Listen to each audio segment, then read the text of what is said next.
James Gunn is a name that looms large in the realm of superheroic cinema, and frankly, he's proven it deserves to be. Hell yeah, he's cool. But how did the trauma guy who made Slither and Lolly Love become a de facto tastemaker, lord, leader, and hopefully repairer of the DCU? What a bunch of a-holes. He's had a wild ride over the last decade, and so has his squad of MCU misfits, the Guardians of the Galaxy.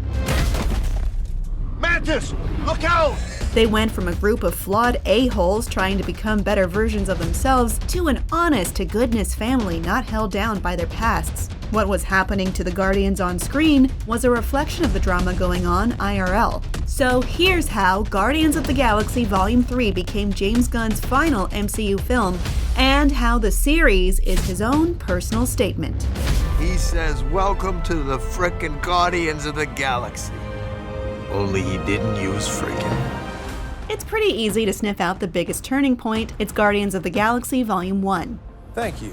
This movie was monumental for the MCU and marked a clear change not just for Gunn, but the franchise pipeline and how MCU movies get made in general. Previously, MCU directorship was more or less about following the same mold and pattern, no big deviations, just hit your pre-designated marks, collect your check, move on to directing a film for you next time, maybe break Joss Whedon's soul a little bit in Avengers 1 just for fun. I think I'm gonna have to do something else. All of that changed when Gunn delivered the smash success that was Guardians of the Galaxy in 2014. Alright, Guardians, don't forget this might be dangerous, so let's put on our mean faces. The question mark of a movie full of misfit weirdo characters most mainstream viewers never heard of was quite surprisingly loved by critics, audiences, and perhaps most notably for the overlords in charge of comic book films, audience wallets. Sleep for the danger, awake for the money, as per frickin' usual. It cannot be overstated how much Guardians of the Galaxy influenced how Marvel, and thereby everyone trying to emulate Marvel, made movies from that point on. You could arguably call Guardians the most important movie in the MCU for only that reason. Yeah, it's a bit much. Ever since Guardians 1, the team has always been presented in other media as the same group Gunn chose. Baby Groot became a merch phenomenon. The soundtrack of decades-old music was a smash hit. They have their own slightly off-face characters at Disney parks, and their own ride. Gunn looked like some kind of overnight hit wizard, but he was a bit of an indie outsider, and that's precisely why he smashed the mold and changed everything. Ain't no thing like me, except me. Gunn started at Troma, an offbeat, independent film company known mainly for B-movie level gut splatter, raunchy parody, and what some have called shock exploitation films. That's right. This is so boring! There he learned to write screenplays, direct, and pretty much make a lot happen with a little on screen. In 2000, he wrote and produced The Specials, a superhero movie with Rob Lowe and Judy Greer, in which a sort of loser team of unmarketable, low-profile supers rise from being considered a joke to underdog champions who just care about doing right. Which sounds familiar. What's so wrong with that? He also created his most then well-known hit, Slither, a sci-fi alien horror comedy, along with Super, a dark comedy about a delusional, depressed man who becomes a superhero, at least in his own mind. Shut up, crime. In the first film, the Guardians are a disorganized group of selfish ne'er-do-wells who realize that they can transcend their sketchy pasts and unite to do something good, paralleling James Gunn's own rise to the MCU. This was Gunn's grand statement to the world. He says that he's an a-hole, but he's not, and I'm quoting him here, 100% a dick.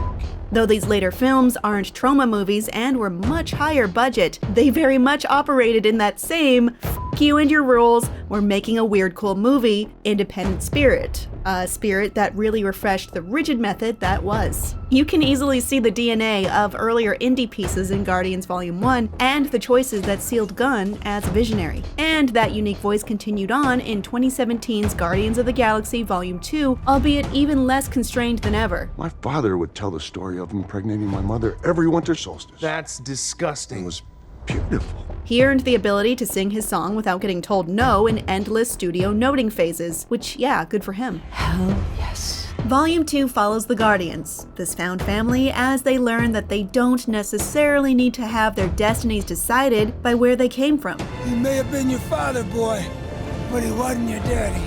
Peter realizes that the rotten father figure he knows is better than the one he doesn't, while Gamora and Nebula realize they need to distance themselves from their own rotten father, Thanos. We will not fail you, Father. No, you won't. However, as you may recall, some on the internet were opposed to Gunn's outspoken political views, and unearthed some old social media posts from his provocative, edgelord humor, late 00s, early 20-teens phase, effectively weaponizing the Me Too movement against him in bad faith. Perhaps these posts worked when Gunn was in his indie era and no one cared what he had to say or joke about, but he was big time by this point, the highly successful director of a highly successful franchise for a major Hollywood studio. Disney was not happy about these posts, and they severed business ties with Gunn in mid-2018, meaning he was fired from directing Guardians 3 or doing anything else with Marvel again. What a day. There was a lot of internet warring over this, which I personally find exhausting. Drax the Destroyer himself, Dave Bautista, stood firmly by Gunn's side and threatened to quit if the director wasn't reinstated. Nobody talks to my friends like that. Many other actors, directors, comic writers, journalists, and public figures criticized the firing. There were fan petitions. Michael Rooker quit Twitter. The Guardians core cast released a joint statement to show how much they supported Gunn. Ooh, child, things will get brighter. Listen to these words. James Gunn expressed remorse and regret for his unfunny jokes, apologizing but accepting the consequences. I'm sorry. I took it too far. This was a pretty bad divide when all was said and done. So that's it? What, we some kind of Suicide Squad? But while all this backlash was happening at Marvel, the cinematic arm of DC saw an opportunity. We're bad guys. It's what we do. It's not a leap to say Suicide Squad, the original 2016 David Ayer version, was 1, pretty muddled and not well liked or reviewed, and 2, clearly, really wanted to be DC's Guardians of the Galaxy so badly. That's true. So, with the guy who made the real Guardians, the good one, suddenly available, DC hired him in October 2018 to write and direct a completely new movie for the Suicide Squad called The Suicide Squad. And it was, in my and many's opinion, markedly better than the first, with Gunn's special brand of found family outcast bizarreness neatly emblazoned on top. He does throw polka dots at people. It was rumored behind the scenes Marvel Studios was working hard to get Disney to bring Gunn back. By March 2019, Gunn had a meeting with Walt Disney Studios chairman Alan Horn, which led to his rehiring for the Guardians franchise. Though work on Guardians 3 would have to be delayed due to the DC commitment already in place by this time. Guardians 3 could not start production until 2021 after the Suicide Squad was released, and ended up shooting November 2021 to May 2022. Are you yawning in the middle of this while I'm breaking it down? Gunn was extremely busy during this time, working on various commitments for both DC and Marvel. The Suicide Squad received positive reviews and led to a breakout of John Cena's Peacemaker getting a 2022 series on HBO Max. Eat peace, mother. Meanwhile, the Guardians of the Galaxy Christmas special was announced in December 2020 and shot February through April 2022 during later production of Guardians Volume 3. Go get Kevin Bacon. I've got it. And while it seemed like everything should have been chill post-production of Guardians 3, things remained pretty busy for James Gunn. The Marvel firing and rehiring worked out for the Guardians franchise, with Gunn ultimately overseeing it all and the cast happy with how things shook out, but he'd also made serious strides with DC. Told you I didn't trust him. Gunn worked with producer Peter Safran on The Suicide Squad and Peacemaker, and they actually have a long history together, including 2008's James Gunn's PG porn web series. If you were my wife, I'd never roll over on you. The Edgy Days. Longtime collaborators Nathan Fillion and Michael Rosenbaum were also in this. It's weird. Quick break. When we come back, we follow Gunn's journey to the top of the DCU. Be right back. After creating some of the best received work in the DCEU, James Gunn maintained a solid relationship with the studio as leadership shifted around following the Warner Discovery merger in spring 2022. New CEO David Zaslav, aka the guy who canceled everything and threw the Batgirl movie in the trash, was impressed with Gunn and Safran and decided to make them co-chairs and CEOs of the new DC studios, where they will shape a massive refresh of the DCEU, even redubbing it the DCU, as they move away from the Snyder era and into something new. I hope so.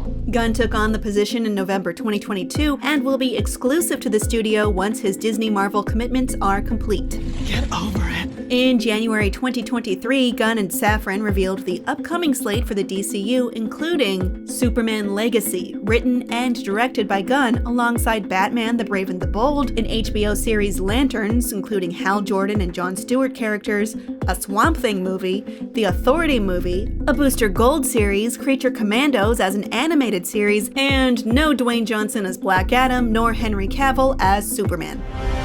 We should talk. And that brings us to right now. Guardians 3 will be the definitive goodbye to not just the characters and actors, but Gunn himself with Marvel, as he goes on to be the Kevin Feige equivalent at rival DC studios.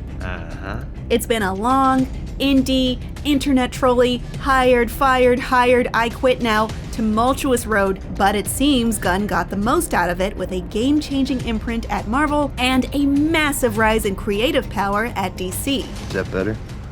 I don't know. It's not clear which characters will be gone and done for good after this one. My money's on Drax and Rocket though. That's a terrible idea. But the chemistry and power this combination of creatives had was something special, even if it wasn't forever. We're all standing up now. Bunch of jackasses standing in a circle. So how will Guardians Volume 3 parallel James Gunn's journey? Will it serve as his final goodbye as he forges his new path in a rival company's superhero cinematic universe? We'll find out when it hits theaters May 5th. The galaxy still needs its guardians. Thank you so much for watching, and for more Guardians, how about the villain of Volume 3, the High Evolutionary? Here's the full breakdown, so be sure to check that out. And don't forget to follow and subscribe to IGN wherever you like to watch. Anyways, happy trails.